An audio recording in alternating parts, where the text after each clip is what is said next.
ಮೃತದೇಹಗಳನ್ನ ಹೂಳಲಾಗಿದೆ ಎನ್ನುವುದಕ್ಕೆ ಒಂದೇ ಒಂದು ಡಾಕ್ಯುಮೆಂಟ್ ಸಿಗ್ಲಿಲ್ಲ. ಈವನ್ ಒಂದೇ ಒಂದು ಹೆಣ್ಣಿನ ಬುರುಡೆ ಕೂಡ ಸಿಗ್ಲಿಲ್ಲ. ಅದೊಂಥರ ಹಿಂದೆ ಸ್ಮಶಾನದ ರೀತಿಯಲ್ಲಿತ್ತು. ಅಲ್ಲಿಯೂ ಇವರು ಹೇಳಿದ ಕಡೆ ಅಗದ್ರು ಕೂಡ 18 ಕಡೆ ಅಗದ್ರು ಕೂಡ ಒಂದೂ ಕಡೆಯೂ ಮಹಿಳೆಯ ಅಂದ್ರೆ ಯುವತಿಯರ ಮೂಳೆಗಳು ಸಿಗ್ಲಿಲ್ಲ. ಆಗ ಏನಾಯ್ತು, ಇವರು SIT ತನಿಖೆ ಏನು ಸರಿಯಾಗಿ ಮಾಡಿದ್ದಾರೆ. ಅಲ್ಲಿ ಏನು ಬಂದಂತಹ ವಿಚಾರಗಳನ್ನ ಉಲ್ಟಾ ಬರೆಯುವಂತಹ ಯಾವುದೇ ಕೆಲಸಗಳಾಗ್ಲಿಲ್ಲ. ಆದ್ರೆ ಉದ್ದೇಶ ಏನಿತ್ತು ಅಂತ ಹೇಳಿದ್ರೆ, ಎಲ್ಲರದ್ದು SIT ಮಾಡಿ ಧರ್ಮಸ್ಥಳದ ವಿರುದ್ಧ ಏನಾದರೂ ಸಾಕ್ಷಿಗಳು ಸಿಕ್ಕಿದ್ರೆ ಅವರನ್ನ ಏನು ಕಟ್ಟಿ ಹಾಕುವಂತ ಮೊದಲ ಉದ್ದೇಶ ಆಗಿತ್ತು. ಇದ್ರಲ್ಲೇ ಆ ಒಂದು SIT ಹುಟ್ಟಿಕೊಂಡಿದ್ರಿಂದ ಈಗ ಆ ಫಲ ಉಲ್ಟಾ ಹೊಡೆದಿದ್ರಿಂದ ಯಾರಿಗೂ ಇಂಟ್ರೆಸ್ಟ್ ಇಲ್ಲ ಅಂತ ನಮ್ಗೆ ಮೇಲ್ನೋಟದಲ್ಲಿ ಕಾಣ್ತದೆ. ಯಾಕಂದ್ರೆ ಈಗ ದೂರು ಕೊಟ್ಟವನೇ ಷಡ್ಯಂತ್ರ ಮಾಡಿದ್ದಾನೆ, ಷಡ್ಯಂತ್ರ ಚೆನ್ನಯ್ಯನೇ ಅವನು ಒಪ್ಕೊಂಡಿದ್ದಾನೆ, ಕೋರ್ಟ್ನಲ್ಲೂ ಹೇಳಿಕೆಗಳನ್ನ ಕೊಟ್ಟಿದ್ದಾನೆ. ಹೀಗೆ ಎಲ್ಲ ಕಡೆಯಲ್ಲೂ ಕೂಡ ದೂರುದಾರರ ವಿರುದ್ಧವೇ ಏನು ಸಾಕ್ಷಿಗಳು ಸಿಗ್ತಾ ಇದೆ. ಹಾಗಾದ್ರೆ ಇದರ ಉದ್ದೇಶ ಏನಂತ ಹೇಳಿದ್ರೆ, ಅಲ್ಲಿ ಏನೋ ಆರೋಪಗಳು ಎಲ್ಲ ಬಂದಿತ್ತಲ್ಲ ಅದನ್ನ ಒಂದು ಕ್ಲಿಯರ್ ಮಾಡಿಬಿಡುವ ಅಂತ ಎಲ್ಲರಿಗೂ, ಸರ್ಕಾರಕ್ಕೂ ಕೂಡ ಹಾಗೆ ಇತ್ತು. ಆದ್ರೆ ಈಗ ಉಲ್ಟಾ ಆಯ್ತಲ್ಲ. ಹಾಗಾಗಿ ಬಹುಶಃ ಯಾರಿಗೂ ಉಮೇದಿಲ್ಲ. ಈಗ ಉಮೇದ್ ಇರಬೇಕಾದದ್ದು ಯಾರಿಗೆ? ಧರ್ಮಸ್ಥಳದ ಭಕ್ತರಿಗೆ, ಸಮಾಜಕ್ಕೆ.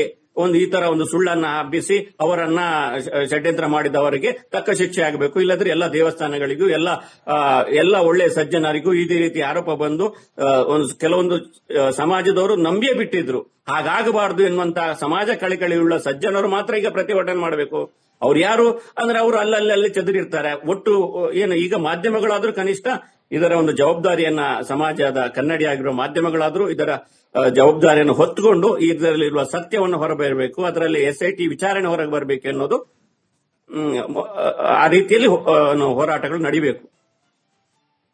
ರೈಟ್ ಜಿತೇಂದ್ರ ಸರ್ ಮಾತಾಡ್ತೀನಿ. ಅದ್ರ ಜೊತೆಯಲ್ಲಿ ತೇಜಸ್ ಗೌಡ ಅವರೇ, ಬಹಳ ಮುಖ್ಯವಾಗಿ ಈ ಹಿಂದೆ ಒಂದು 10-15 ವರ್ಷದ ಹಿಂದೆ ಹೋದಂತ ಸಂದರ್ಭದಲ್ಲಿ ಇಲ್ಲಿ ಕುಸುಮಾವತಿ ಪರಿಸ್ಥಿತಿ ಯಾವ ರೀತಿ ಆಗಿತ್ತು, ಎಕನಾಮಿಕ್ ಕಂಡೀಷನ್ ಯಾವ ರೀತಿ ಆಗಿತ್ತು, ಎಷ್ಟು ಎಕರೆ ಇತ್ತು, ಇದೆಲ್ಲವೂ ಕೂಡ ಹೊರಗೆ ಗೊತ್ತಿದ್ದಂತ ವಿಚಾರ. ಯಾಕಂದ್ರೆ ಅವರೇ ಒಂದಷ್ಟು ಭಾಷಣಗಳಲ್ಲಿ ಹೇಳ್ಕೊಂಡಿದ್ರು ಕೂಡ. ಅದರ ಜೊತೆಯಲ್ಲಿ ತಿಮ್ರೋಡಿ ಆದಾಯ ಏನಾಗಿತ್ತು, ಆದಾಯದ ಮೂಲ ಏನಾಗಿತ್ತು, ಇದು ಕೂಡ ಗೊತ್ತಿದ್ದಂತ ವಿಚಾರ. ಆದ್ರೆ ಈ 10 ವರ್ಷದ ಅವಧಿಯಲ್ಲಿ ಸಂತೋಷ್ ರಾವನ್ನ ಬಿಡಿಸೋದಕ್ಕೆ ಮಾತ್ರ, ಆತ ಒಬ್ಬನನ್ನ ಬಿಡಿಸೋದಕ್ಕೆ ಹೊರಗೆ ಕರ್ಕೊಂಡ್ ಬರೋದಕ್ಕೆ 50 ಲಕ್ಷ ಕೊಟ್ಟಿದ್ದೀನಿ, ಅದಕ್ಕೂ ಹೆಚ್ಚಾಯ್ತು ಅನ್ನುವಂಥದ್ದನ್ನ ಬಹಳ ಓಪನ್ ಆಗಿ ಆನ್ ದಿ ರೆಕಾರ್ಡ್ ಹೇಳಿರುವಂತದ್ದು ಕೂಡ ಇದೆ. ಇಷ್ಟೆಲ್ಲ ಇದ್ರೂ ಕೂಡ ನೀವೀಗಾಗಲೇ ಹಾಕಿರುವಂತಹ ಒಂದು ಅರ್ಜಿ, ಆ ಅರ್ಜಿಯ ಬಗ್ಗೆ ಯಾವುದೇ ಕಾನೂನಾತ್ಮಕ ಕ್ರಮಗಳಾಗ್ಲಿಲ್ಲ. ಅದರ ಜೊತೆಯಲ್ಲಿ ಆದಾಯದ ಮೂಲವನ್ನ ಕೆದಕುವಂತ ನಿಟ್ಟಿನಲ್ಲೂ ಕೂಡ ಯಾವುದೇ ಕ್ರಮಗಳು ಆಗ್ತಾ ಇಲ್ಲ. ಇದೆಲ್ಲವನ್ನು ಗಮನಿಸಿದ್ರೆ ಒಂದು ವ್ಯವಸ್ಥಿತ ಹುನ್ನಾರ ಅನ್ನುವಂಥದ್ದು ಮೇಲ್ನೋಟಕ್ಕಂತೂ ಸಾಬೀತಾಗ್ತಾ ಇದೆ. ಅದ್ರ ಬಗ್ಗೆ ಏನ್ ಹೇಳ್ತೀರಿ? ನೋಡಿ, ಮೊದಲನೇದಾಗಿ ಯಾವ ವ್ಯಕ್ತಿ ಇದನ್ನ ಬುರುಡೆ ಗ್ಯಾಂಗಿನ ಲೀಡರ್ ಅಂತ ಅನ್ಕೋತಾರೆ, ಅವರೇ ಸ್ವತಃ ಅವರೇ ಹೇಳ್ಕೊಂಡಿರೋ ಹಾಗೆ ಲಕ್ಷಾಂತರ ರೂಪಾಯಿ ಖರ್ಚಾಗಿದೆ ಅಂತ ಹೇಳ್ತಾರೆ. ಯಾವ ಗಿರೀಶ್ ಮಟ್ಟಣ್ಣವರ್ ವಜಾಗಿದ್ದಾನೆ ಇಲಾಖೆಯಿಂದಾನೆ, ಕೆಲಸ ಇಲ್ಲ. ಅವರು ಒಂದು ಯೂಟ್ಯೂಬ್ ಅಲ್ಲಿ ಹೇಳ್ತಾರೆ, ಕಾಶ್ಮೀರಲ್ಲಿ ನಂದು ಪ್ರಾಪರ್ಟಿಗಳಿದೆ, ಇಲ್ಲಿ ಪ್ರಾಪರ್ಟಿಗಳಿದೆ ಅಂತ. ಯಾವ ಜಯಂತ್ ಟಿ ಫೀಸ್ ಕಟ್ಟೋದಿಕ್ಕೂ ನನ್ನ ಹತ್ರ ದುಡ್ಡಿಲ್ಲ ಅಂತ ಅಂದಿರೋರು ಎಷ್ಟು ಬಾರಿ ವಿಮಾನದಲ್ಲಿ ಡೆಲ್ಲಿಯಿಂದ ಬೆಂಗಳೂರಿಗೆ, ಬೆಂಗಳೂರಿಂದ ಡೆಲ್ಲಿಗೆ ಎಸ್ಸತಿ ಹೋಗಿ ಬಂದಿದ್ದಾರೆ. ಮತ್ತೆ ಸ್ವತಃ ಅತ್ಯಾಚಾರಕ್ಕೊಳಗಾಗಿರುವಂತ ಆ ಹೆಣ್ಣುಮಗುವಿನ ತಾಯಿ, ಆಕೆಯ ಆಸ್ತಿ ಮತ್ತೆ ಅಂತಸ್ತು ಗಣನೀಯವಾಗಿ ಏರಿಕೆ ಆಗಿರೋದು ನೋಡಿದ್ರೆ ಇವರ ಹಿಂದೆ ದೊಡ್ಡ ಮಟ್ಟಕ್ಕೆ ಒಂದು ಫಂಡಿಂಗ್ ಆಗೋದಕ್ಕೆ ಚಾನ್ಸ್ ಇದೆ. ಏನಕ್ಕೆ ಅಂತ ಅಂದ್ರೆ, ಏನೇ ಒಂದು ಕೆಲಸ ಮಾಡೋದಿಕ್ಕಾಗ್ಲಿ ಅಥವಾ ಏನೇ ಹೋರಾಟ ಮಾಡೋದಿಕ್ಕಾಗ್ಲಿ ಅದಕ್ಕೆ ಮೇನ್ ಬೇಕಾಗಿರೋದು ನಮ್ಗೆ ದುಡ್ಡು. ಇದೇ ಮಹೇಶ್ ಶೆಟ್ಟಿ ತಿಮ್ರುಡಿ ಮತ್ತೆ ಗಿರೀಶ್ ಮಟ್ಟನ್ ಅವರು ಅತ್ಯಾಚಾರಕ್ಕೊಳಗಾಗಿರುವಂತ ಹೆಣ್ಮಗು ಹೆಸರು ಇಟ್ಕೊಂಡು ನಿರಂತರವಾಗಿ 13 ವರ್ಷ ನಿರಂತರವಾಗಿ ದೊಡ್ಡ ಮಟ್ಟದ ಪ್ರತಿಭಟನೆಗಳು, ದೊಡ್ಡ ಮಟ್ಟದ ಹೋರಾಟ, ಇವ್ರ ಹಿಂದೆ ಗನ್ಮ್ಯಾನ್ಗಳು, ಎಸ್ಕಾಟ್ಗಳು, ಅದಕ್ಕೆ ದುಡ್ಡಿನ ಮೂಲ ಆದ್ರೆ ಯಾವುದು ಅದು ಗೊತ್ತಾಗ್ಬೇಕಲ್ಲ.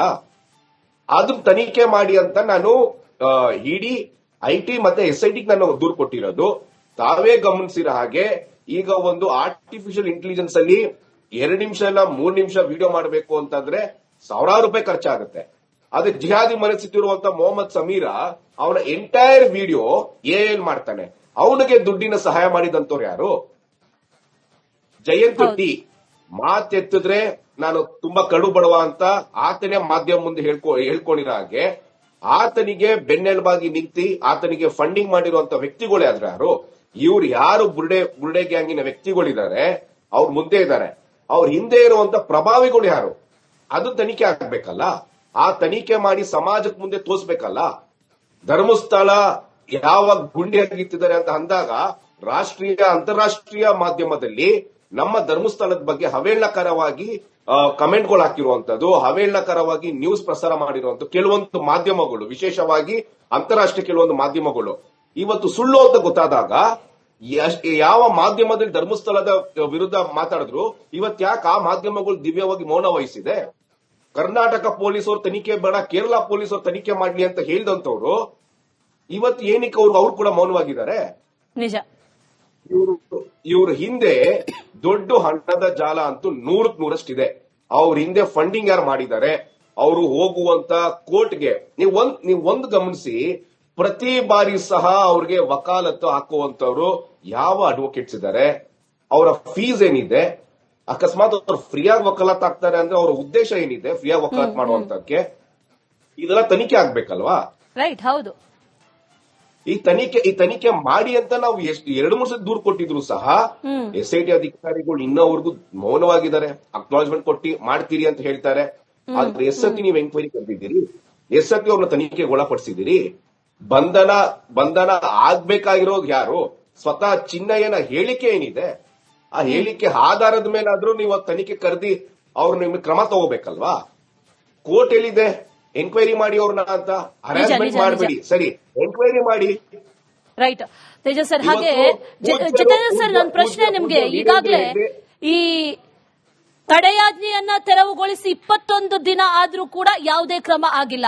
ಬೇರೆ ಯಾವುದೇ ಧರ್ಮದ ಬಗ್ಗೆ ಮಾತಾಡಿದ್ರು ಕೂಡ ಇಮಿಡಿಯೇಟ್ ಆಗಿ ಅರೆಸ್ಟ್ ಆಗ್ಬಿಡ್ತಾರೆ. ಆದ್ರೆ ಇಲ್ಲಿ ಧಾರ್ಮಿಕ ಭಾವನೆಗಳಿಗೆ ಧಕ್ಕೆ ಆಗಿದೆ, ನಂಬಿಕೆಗಳಿಗೆ ಧಕ್ಕೆ ಆಗಿದೆ, ಎಲ್ಲವನ್ನೂ ಕೂಡ ಬುಡಮೇಲು ಮಾಡುವಂತ ಪ್ರಯತ್ನಗಳು ಬಹಳ ಸ್ಟ್ರಾಂಗ್ ಆಗಿ ನಡೆದಿದೆ ಅಂತ ಗೊತ್ತಿದ್ರೂ ಕೂಡ ಇದರ ಬಗ್ಗೆ ಯಾವುದೇ ರೀತಿಯ ಕ್ರಮ ಆಗಿಲ್ಲ ಅನ್ನೋದಾದ್ರೆ ಇವರನ್ನ ರಕ್ಷಣೆ ಮಾಡೋದಕ್ಕೆ ಹಾಗಾದ್ರೆ ನಿಂತಿರೋರು ಯಾರು ಅನ್ನುವಂತ ಪ್ರಶ್ನೆ ಈಗ ಕಾಡ್ತಾ ಇದೆ.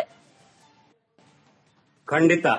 ಎಲ್ಲಕ್ಕಿಂತಲೂ ಮುಖ್ಯವಾಗಿ ನನಗೆ ಒಂದು ಹೆದರಿಕೆ ಆಗುವಂತದ್ದು ಏನ್ ಹೇಳಿದ್ರೆ, ಇಷ್ಟೊಂದು ಸುಳ್ಳುಗಳನ್ನ ಯಥೇಚ್ಛವಾಗಿ ಪುಂಖಾನುಪುಂಖವಾಗಿ ಸಾಮಾಜಿಕ ಜಾಲತಾಣಗಳಲ್ಲಿ, ಮಾಧ್ಯಮಗಳಲ್ಲಿಯೂ ಕೂಡ, ಅದು ಅಂತಾರಾಷ್ಟ್ರೀಯ ಮಟ್ಟದ ರಾಷ್ಟ್ರೀಯ ಮಟ್ಟದ ಮಾಧ್ಯಮಗಳಲ್ಲಿಯೂ ಕೂಡ ಇಷ್ಟೆಲ್ಲ ಸುಳ್ಳನ್ನು ಹೇಳಿ ಅವರು ಕೆಲವೊಂದು ಜನರು ಅದನ್ನು ನಂಬಿಯೂ ಕೂಡ ನಂಬಿದ್ರು. ಇದೊಂದು ಹೆದರಿಕೆಯನ್ನು ವಾತಾವರಣ. ಅಂದ್ರೆ ಸಮಾಜದಲ್ಲಿ ಇಂತಹ ಸುಳ್ಳುಗಳನ್ನು ನಂಬಿಸಬಹುದೇ?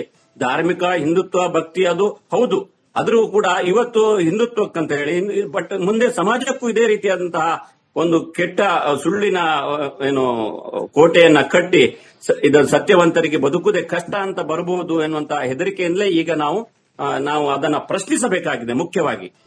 ಈಗ 21 ದಿನ 22 ದಿನ ಹೀಗೆ ಮುಂದುವರಿತಾ ಇದ್ರೆ ಹಾಗಾದ್ರೆ ಜನ ಮರ್ತು ಬಿಡ್ತಾರೆ. ಹೌದು, ಜನರಿಗೆ ಅಂದ್ರೆ ಆವಾಗ ಒಂದು ಆಕ್ರೋಶ ಬಂತು ಜನರ ಮನಸ್ಸಿನಲ್ಲಿ. ಈಗ ಹೌದೌದು, ಈಗ ಬುರುಡೆ ಗ್ಯಾಂಗ್ನವರು ಸುಳ್ಳು ಬಿಟ್ಟವರು ಅಂತ ಗೊತ್ತಾಗಿದೆ ಅಂತ ಅವ್ರು ಸುಮ್ಮನೆ ಕೂತಿದ್ದಾರೆ. ಆದ್ರೆ ಅದನ್ನ ಹೋರಾಟ ಮಾಡಬೇಕಾದವರು ಯಾರು ಇಲ್ಲ. ಅಂದ್ರೆ ಇದು ಜನಸಾಮಾನ್ಯರು ಮಾಡಬೇಕಾದಂತ ಒಟ್ಟು ಆ ಜನಸಾಮಾನ್ಯರು ಹೋರಾಟ ಮಾಡಬೇಕಾದ್ರೆ ಆತರ ಜನಪ್ರತಿನಿಧಿಗಳು ಮುಂದೆ ಬರಬೇಕು. ಜನಪ್ರತಿನಿಧಿಗಳು ಅಂದ್ರೆ ಈಗ ಸರ್ಕಾರ, ಕಾಂಗ್ರೆಸ್ ಸರ್ಕಾರಕ್ಕೆ ಅವರಿಗೆ ಹಿಂದೆ ಮುಂದೆ ನಿಂತವರು ಯಾರು? ಮೊನ್ನೆ ನಾನು ನೋಡಿದೆ, ಇಲ್ಲಿ ಕೊಂದವರು ಯಾರು ಅಂತ ಒಂದು ಸಾಹಿತಿಗಳ ವರ್ಗ ಹೊರಟಿತ್ತು. ಬಟ್ ಅವರು ಸಪೋರ್ಟ್ ಮಾಡ್ತಾ ಇರೋದು ಇಂಡೈರೆಕ್ಟ್ಲಿ ಬುರುಡೆ ಗ್ಯಾಂಗಿನ ಹೋರಾಟಗಾರರಿಗೆ ಸಪೋರ್ಟ್ ಮಾಡ್ತಾ ಇರುವಂತ ವಿಚಾರಗಳು. ಅಂದ್ರೆ ಅದನ್ನ ಮುಖ್ಯಮಂತ್ರಿಗಳು ತಮ್ಮದೇ ಫೇಸ್ಬುಕ್ ನಲ್ಲಿ ಪ್ರಕಟಿಸ್ತಾರೆ, ಕೊಂದವರು ಯಾರು ಅಂತ.